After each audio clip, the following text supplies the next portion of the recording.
Yes, mbahaye ikaze mwebwe akomeje gukurikira Innovation Hub. Uyu munsi wa none noneho mbazaniye agashya cyo bita innovation gusa, ariko turahera ku busobanuro bw'ibi bikoresho muri kure imbere yanyu. Mu by'ukuri harimo moteri z'ubwoko bubiri. Ababizi tugira single phase tukagira na free phase motor. Ubwo iyo tuvuga free phase na single phase tuba turi gusobanura iki? Mu by'ukuri tuba turi gusobanura ikintu kimwe, nk'uko muri kureba izi moteri aha ngaha tuba turi gusobanura ikintu bita moteri ducomeka ku muriro w'amashanyarazi, zigafata uwo muriro w'amashanyarazi zikawuhinduramo icyo twita mechanical energy. Hano rero ngiye kubatandukanyiriza zino moteri ebyiri. Izi moteri ebyiri zose ni moteri zifata umuriro w'amashanyarazi. Iyi ngiyi ndaje imbere ko ariyo. Iyi ngiyi by default muri kubonaho insinga, bivuze ngo umuriro w'amashanyarazi winjirira hano tugakeneraho mechanisme. Iki kintu, iyi ni moteri. Aha ngaha uri kureba intoki zanjye zigarukira kugaruka hano, nicyo twita moteri. Kubera iyi pati nyihoreye, iyi pati ababizi nifashishije moteri ya pump. Iyi ni pump muri rusange bigizwe na moteri na pump part. Reka tugendere rero kuri iyi ngiyi yacu. Iyi nayo ni moteri. Aha ngaha niho twinjiriza insinga, ni moteri ya 3 phase cyangwa free phase motor. Iyi ngiyi ikaba ari single phase motor. Ese bitandukanira hehe? Iyi kari moteri, iyi ngiyi kutayishyira ku cyuma gisya, iyi ngiyi kuba yashyira ku cyuma gisya. Bitandukana bite? Reka dufungurire turebe. Mu by'ukuri ugomba kuba ukoresha turuzi zawe, hanyuma tugenda kujya tubyesitara. Kandi subscribe aho hasi, ngiye kukwigisha ibintu by'ubumenyi ngiro kandi ku buntu. Ujye ureba video zacu, harimo ibintu byinshi guys. Twiyemeje gufasha RTB mu guhugura cyangwa mu kwigisha abantu ibijyanye n'ubumenyi ngiro kugira ngo twese twihangire umurimo. Guys, uraza ugafungura amavisi yawe ugakuraho ikava witonze. Ukimara kubikuraho ubonye iki? Thank you very much. Icyo ubonye tucyita amaterminals. Hano hantu uritonda, ntujyanemo intoki uko wiboneye, cyane cyane iyo harimo umuriro. Ndaje mbigisha uburyo tuzazitara zino moteri. Hano aya tuyita amaterminals. Uri kubona dufite amaterminals angahe? 6. 1 2 3. Iyi part ya hano turayita input. 1 2 3. Iyi tuyite output.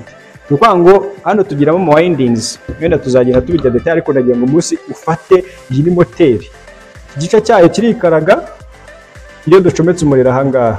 Nibyo bituma tubyita moteri. Iyo ducometse umuriro aha ngaha, iyi part ihita yikaraga. Irikaraga ikagenda nk'indege.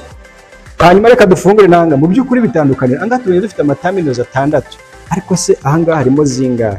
Reka mfungure vuba hanyuma tugira ngo urebe. Guys, urebe aya moteri abiri ahantu atandukanyira. Nakubwiye ngo uzarambirwa, ntuzarambirwe gusa. Tureba dufite ubumenyi ngiro kuva kuri A kugera kuri Z, kandi muri parti zose: electronique, mécanique, electricité, computer system, embedded. Iyo tuvuze embedded ubundi mwumva iki? Mwumva ibintu bijyanye na za microcontroller za Arduino. Ibi byose ngiye nzabikoreshaho za Arduino. Nuko ngo urebye parti ya mbere, iyi ni single phase. Single phase rero urabona itandukanye na 3 phase immediately. Bitandukanye gutya. Hano dufite amaterminals 6.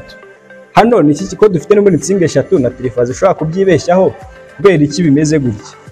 Hano rero ugomba kwitondera iki kintu. Iyi ngiyi niyo twita like capacitor.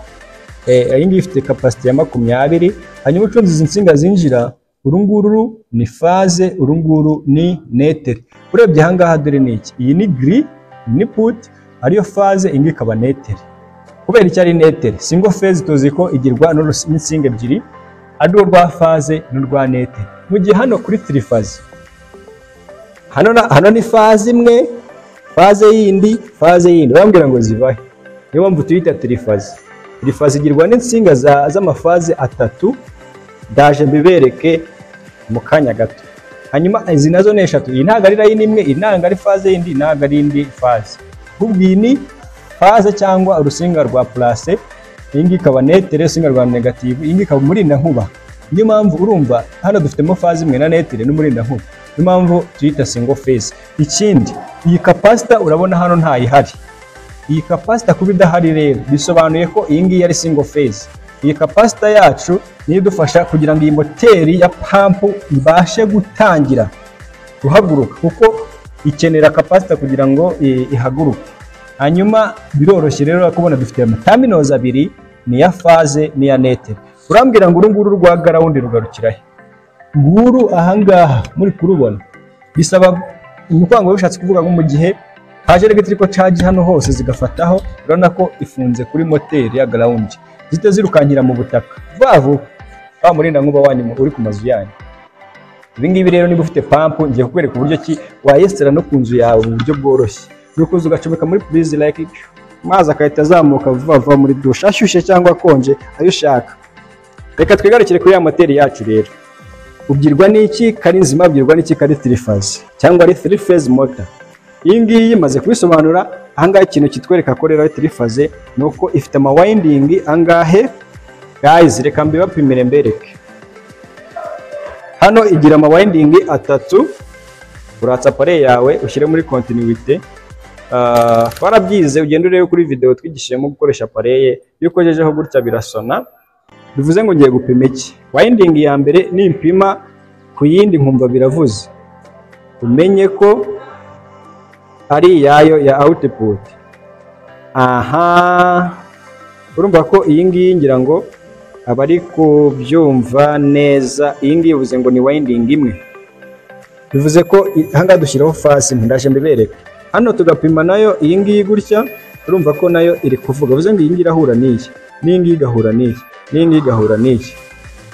Okay, ndaje mbakorera video itandukanya style na delta, hanyuma uzahita itandukanya icyo bita moteri, ubyumve neza ku buryo bwumvikana. Ese ubu turamutse tubisupplyinze hari ikibazo ra? Tusupplyinge turebe cyangwa turangirize video yacu umunsi anga umenye ko habaho 3 phase motor na single phase motor. Ase tubicomeka gute, bigenda gute? Ingi ishobora kujya ngo muri star, indi kajya muri delta. Ingi mu gihe igira self starting ariyo ifashwa n'iyi capacitor. This is capacitor run motor. Iyi moteri rero niyo idufasha kupampinga, gukaraga ya pati y'amazi yacu ari kwinjirira ahangaha, hanyuma akazamuka aza muri ino direction akajya muri dushe ya kugira ngo ujye woga amazi ashyushye nakonje. Hano rero dufite ipati yikaraga mo hano imbere, nayo irimo ituma iyi moteri yacu yikaraga. Rero ngiye guhera uyu munsi umaze kumenya kubitandukanya, ngiye kukwereka uburyo tuzestara zose zitandukanye. Baza ngo duhere ku yihe? Reka duhere kuri iyi ngiyi, hanyuma kanda wasi kuri subscribe urebe n'izindi video zacu. Hanyuma reka tubanze twongere tugire gute, tuzifunge. Uraza ugafunga nkuko wabisanze, kuko maze kubisobanura hariya imbere. Ingi tubonye ko ari single phase motor idufasha kudrivinga pump yacu. Hanyuma ahangaha naho reka nkwereke uburyo ki uzo kongera ukahafunga. Hamwe dukoresha turnovis and tugakoresha icyo twita spanners, ama span. Guys, thank you for watching this video to the end. Ukoze kongera ugafunga, urumva ko bifungika. Ahangaha twinjirizamo insinga, ndaje mbereke ukuntu mu kandi kanya turi buze ni na video zindi zacu tuzigira gute, tubibereka. Hano ko nta murinda nkuba wahabonye, uribaza ngo wawushyiraho gute kuri 3 phase. Ndaje mbereke n'itandukaniro rijyanye na umuriro wa 3 phase no wa single phase. Mu by'ukuri bitandukana bite? Ibintu byose rero ushobora kubyiga ku buntu ukurikira Rwa Innovation Hub, ukabireba byose mu buryo bworoshye. Kuko ngo urakaza ya moteri yawe kugira ngo hataza kujyamo ibibazo. Kanda subscribe hasi twikomereze n'izindi video zacu. Turaje turaninga izi moteri ziratandukanye zose, imwe ni single phase, indi ni 3 phase. Thank you very much. Kanda subscribe twizamukire, hanyuma unarebe video zacu zose, ugende usubira inyuma urebe uko byigwa, uko bikorwa byose. Ndaje zino moteri tuziraninga live. Rwa Innovation Hub iguhaye ikaze. dukomeje kubashimira mwebwe abadukurikira buri munsi. Nimba uri mushyashya kuri uyu muyoboro mugari w'ikoranabuhanga, kanda subscribe, ukande like, ukande share, usangize abandi ubumenyi, hanyuma tuzamukane munsi ya tekinoloji. Dukora cyane cyane ku mashanyarazi, electromechanical, mechatronics, computer system, networking and IT muri rusange. Ibyo bintu byose tubivuga mu rurimi rw'Ikinyarwanda. Hanyuma dukomeze tuzamukane mu bumenyi ngiro.